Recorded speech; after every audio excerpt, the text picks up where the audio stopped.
Cross domestic product GDP produced in India, அதாவது நம்ம நாட்டில் உற்பத்தி செய்யப்படுறது எப்படி. GDP of India includes only the market value of goods and services produced in India. அதாவது இந்தியாவில் உற்பத்தி செய்கிற குட்ஸ் அண்ட் சர்வீஸ் என்னது, அதோடைய மார்க்கெட் வேல்யூ தான் என்னது இந்தியாவுடைய ஜிடிபி அப்படின்னு சொல்கிறோம். For example, the market value of apples produced in Kashmir are included in our GDP since Kashmir is in India. அப்படின்னா என்ன, அதாவது காஷ்மீர் இந்தியாவில் இருக்கிறதுனால காஷ்மீரில் ப்ரொடியூஸ் பண்ணுற ஆப்பிளோடைய மார்க்கெட் வேல்யூ என்ன செய்கிறோம், ஜிடிபியில் சேர்க்குறோம்.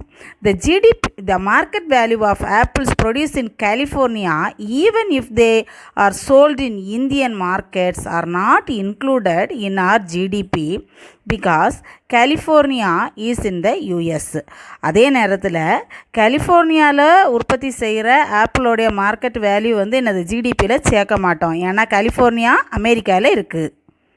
Produced during a time period, அதாவது ஒரு காலகட்டத்தில் உற்பத்தி செய்கிறது. The GDP of a country measures the market value of goods and services produced only during the specified time period. அதாவது ஒரு குறிப்பிட்ட காலகட்டத்தில் ஒரு நாட்டில் உற்பத்தி செய்கிற குட்ஸ் அண்ட் சர்வீஸோடைய மார்க்கெட் வேல்யூ தான் ஒரு நாட்டோடைய GDP. The goods and service produced in earlier periods are not included. அதாவது அதுக்கு முன்ன உள்ள காலகட்டங்களில் ப்ரொடியூஸ் பண்ணுற குட்ஸ் அண்ட் சர்வீஸை என்ன செய்ய மாட்டோம், கணக்கில் எடுத்துக்க மாட்டோம். And year is the specified time period. The GDP of 2018 will include the market value of goods and services produced only during 2018. அதாவது ஒரு வருஷம் அப்படிங்கிறத ஒரு குறிப்பிட்ட காலமாக நம்ம எடுத்துக்கிட்டோம் அப்படின்னா 2018 அப்படின்னா 2018 உற்பத்தி செய்கிற குட்ஸ் அண்ட் சர்வீஸோடைய market value 2018 GDP. So, a bicycle produced in 2017 will not be included in the GDP measure of 2018. அப்படிங்கிறப்ப 2017 நம்ம ப்ரொடியூஸ் பண்ணக்கூடிய பைசைக்கிளை என்னது 2018 ஜிடிபியோட என்ன செய்ய மாட்டோம், நாம் சேர்த்துக்கிட மாட்டோம். In India, the GDP is measured both annually and quarterly. அதாவது நம்ம இந்தியாவில் ஜிடிபி ஒரு வருஷத்துக்கு மொத்தமாகவும் மெஷர் பண்ணுவோம், அதே நேரத்தில் காலாண்டு அப்படின்னு சொல்லி, அதாவது 4 மாதம் அது அப்படியே என்ன செய்வோம், மெஷர் பண்ணுவோம். The annual GDP is for a financial year which is from April 1 of say 2017 to March 31, 2018. அதாவது ஒரு நிதி ஆண்டோடைய ஆனுவல் ஜிடிபி நம்ம இந்தியாவில் எப்படி கால்குலேட் பண்ணுவோம், எனது ஏப்ரல் 1ஆம் தேதி 2017 மார்ச் 31 2018 அப்படின்னா this is written as 2017 to 18. இதை 2017-18 நிதியாண்டுன்னு சொல்லுவோம். The quarterly GDP estimates are for each of the following quarters into which India's financial year is divided. அதாவது இந்தியாவோட நிதியாண்டை 4 காலாண்டா ஜிடிபி என்னது கால்குலேட் பண்ணி சொல்லுது. அது என்னென்ன அப்படின்னு சொல்லி பார்ப்போம். First quarter denoted Q1, April, May and June. அதாவது முதல் காலாண்டை நம்ம என்னது Q1 அப்படின்னு குறிப்போம். என்னென்ன மாதம் அப்படின்னா ஏப்ரல், மே, ஜூன் மாதம். செகண்ட் குவார்ட்டர் ஆர் Q2 அதை எப்படி குறியது, என்ன month, July, August, September. Third quarter இல்லைனா Q3 அப்படின்னு குறிப்போம். அது என்னென்ன month, October, November, December.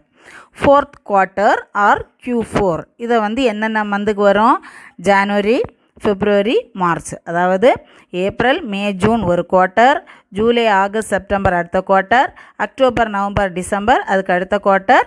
Fourth quarter என்னெல்லாம், ஜனவரி, பிப்ரவரி, மார்ச். ஸோ இப்படி என்னது மொத்த 12 மாதத்தையும் 4 என்ன செஞ்சுருக்காங்க, டிவைட் பண்ணி 4 குவார்ட்டர்ஸாக என்ன செஞ்சுருக்காங்க வச்சு குவார்ட்டர்லி கணக்கு கால்குலேட் பண்ணுறாங்க.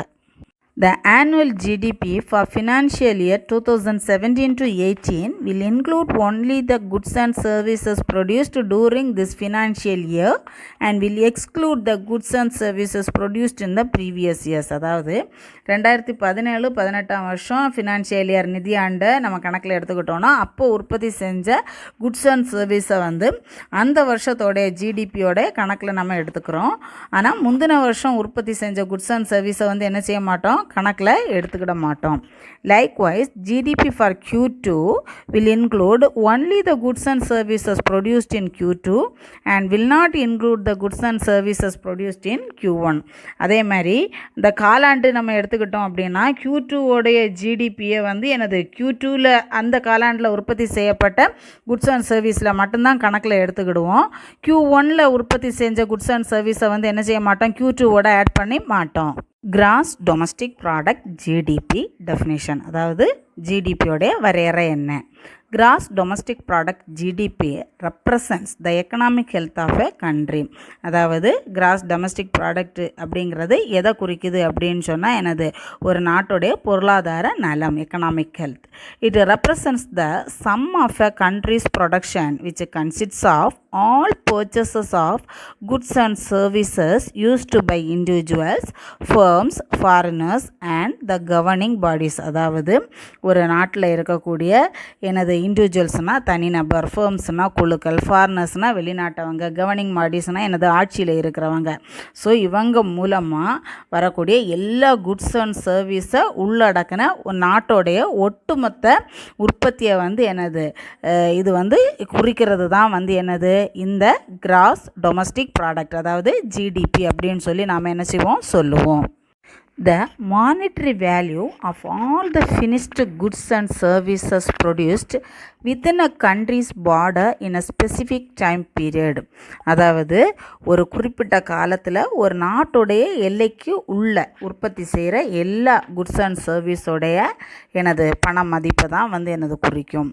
GDP equal to C plus I plus G plus X minus M. அதாவது எனது சின்னா நம்ம படிச்சிருக்கோம் கன்சம்ஷன், ஐன்னா இன்வெஸ்ட்மெண்ட், ஜின்னா government expenditure, X minus M அப்படின்னா எக்ஸ்னா exports, எம்னா இம்போர்ட்ஸு.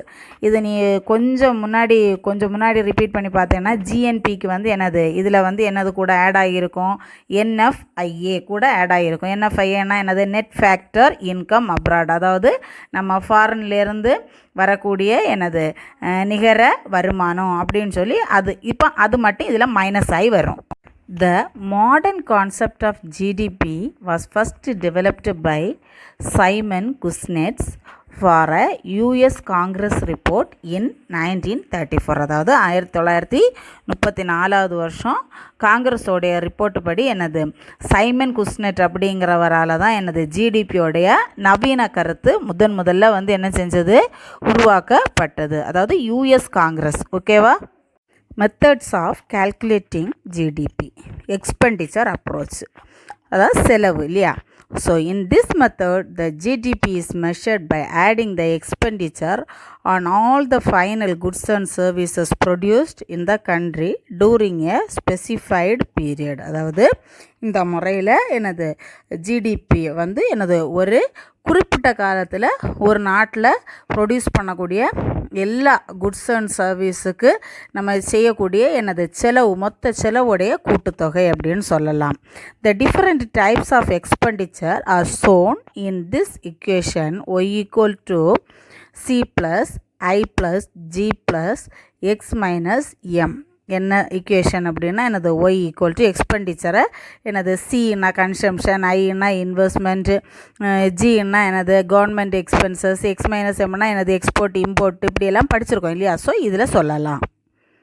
Next one, the income approach. This method looks at GDP from the perspective of the earnings of the men and women who are involved in producing the goods and services.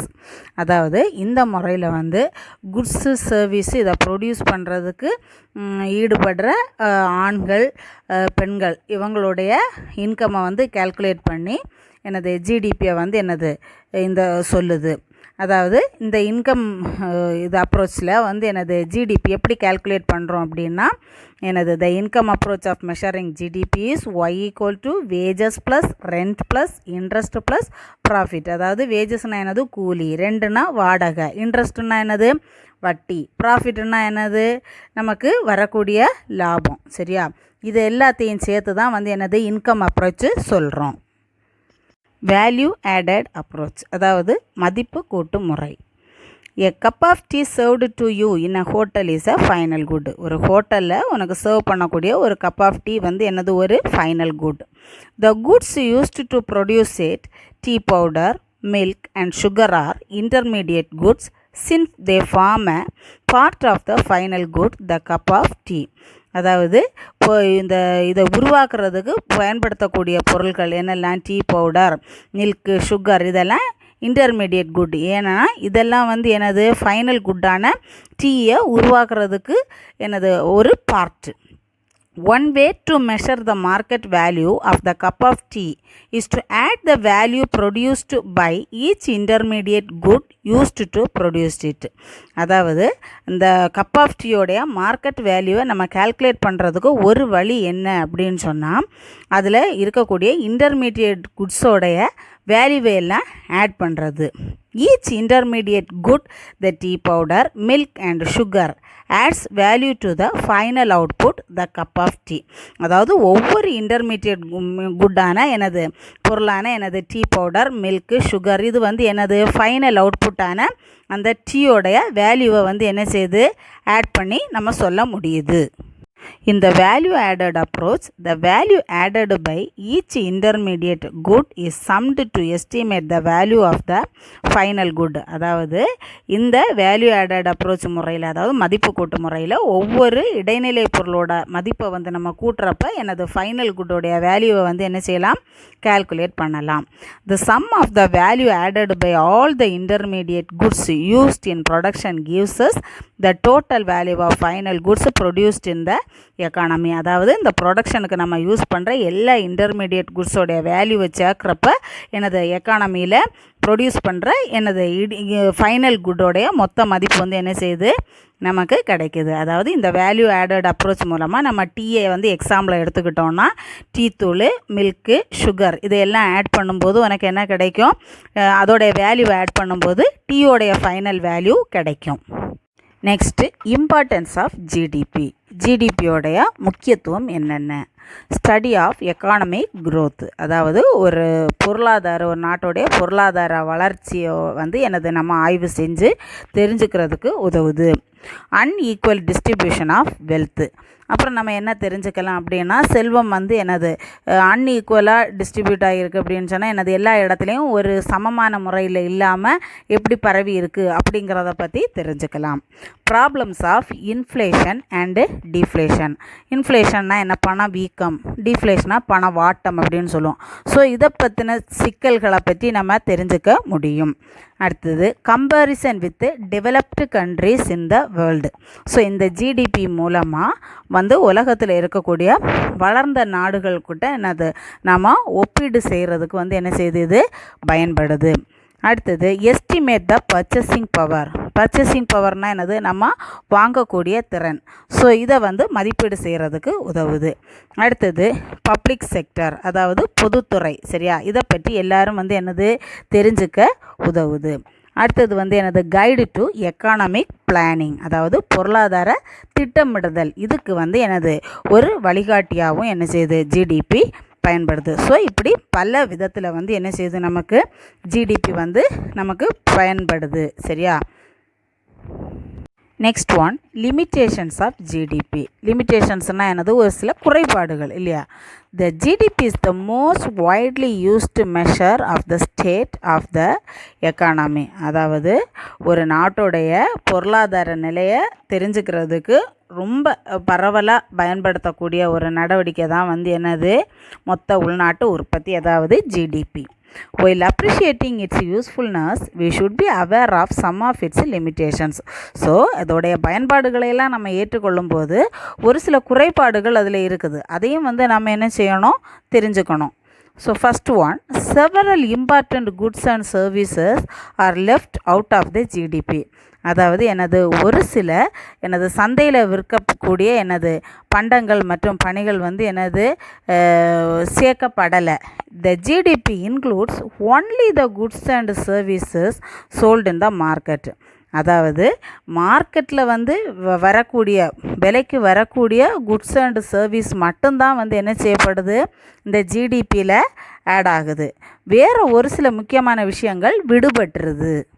பாரு, the services provided by parents to their children is very important, but it is not included in the GDP because it is not sold in the market.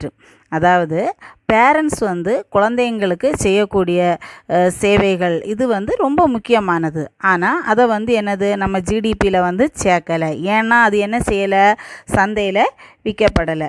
அப்போ இது வந்து என்னது நம்ம ரொம்ப ரொம்ப முக்கியமான விஷயம் இல்லையா. ஸோ இது வந்து என்னது, அப்போ இந்த மாதிரி சர்வீசஸ் வந்து என்ன செய்யலை, ஜிடிபியில் ஆட் ஆகலை. பட் அதுவும் வந்து என்னது ஒரு இம்பார்ட்டண்ட்டான பார்ட் இல்லையா. Likewise clean air, which is vital for a healthy life, has no market value and is left out of the GDP.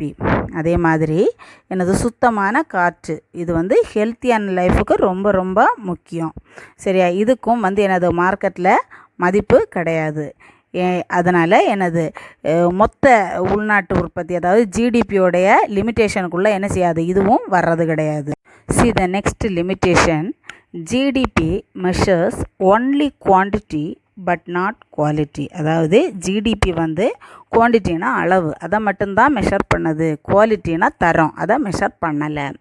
In the 1970s, schools and banks did not permit the use of ballpoint pens. அதாவது 1970களில் பள்ளிகள்லையோ பேங்க்லேயோ வந்து எனது ballpoint Benz வந்து எனது use பண்ண permission இல்லை. This is because the ones available in India were of very poor quality. ஏன் அப்படின்னா இந்தியாவில் கிடைக்கக்கூடிய இந்த பொருட்கள் பால்பாயிண்ட் பென் வந்து ரொம்ப தரமில்லாததாக இருந்துச்சு. Since then, not only has there been a substantial increase in the quantity of ballpoint pens produced in India, but their quality curve also improved a lot. So அதுக்கு பிறகு இந்தியாவில் வந்து ப்ரொடியூஸ் பண்ணக்கூடிய ballpoint பென்ஸோடைய quality வந்து என்ன செஞ்சாங்க, increase பண்ணாங்க. அதனால் அதோடைய ப்ரொடக்ஷனும் வந்து என்னது ரொம்பவே அதிகமாச்சு.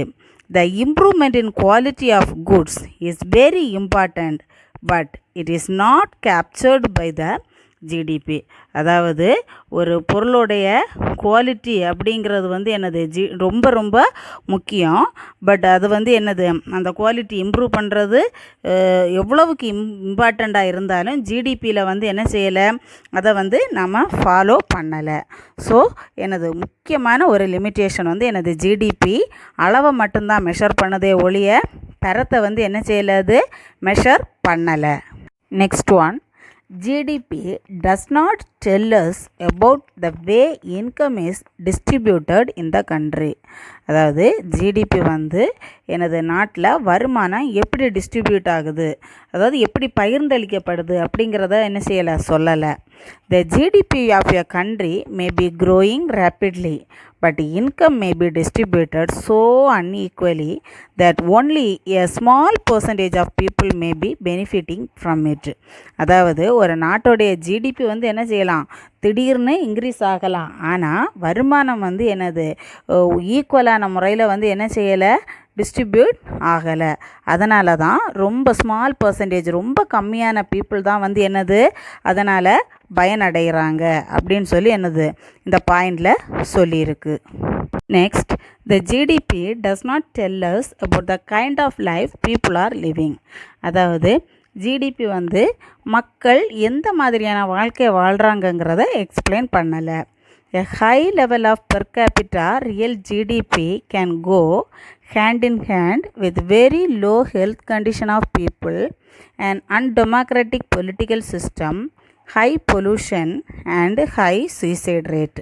அதாவது ஜிடிபி வந்து ரொம்ப மோசமான ஹெல்த் கண்டிஷன், அப்புறம் மக்கள் ஜனநாயகம் இல்லாத அரசியல் அமைப்பு, அப்புறம் அதிகமான பொல்யூஷன், அப்புறம் எனது அதிக தற்கொலை விகிதம், இது எல்லாத்தையும் கண்டுக்கவே செய்யாமல் எனது டோட்டல் உள்நாட்டு உற்பத்தி அதாவது ஜிடிபியில் எனது ஹை கிளாஸ் பீப்புள் இருக்காங்க இல்லையா, அவங்களுடைய தனிநபர் வருமானத்தோட வந்து எனது கைகோர்த்து சொல்லுது. அப்போ இது வந்து அடிமட்ட மக்களை வந்து என்ன செய்யலை, கண்டுக்கலை. ஹை கிளாஸ் பீப்புளுக்கு மட்டும் இம்பார்ட்டன்ஸ்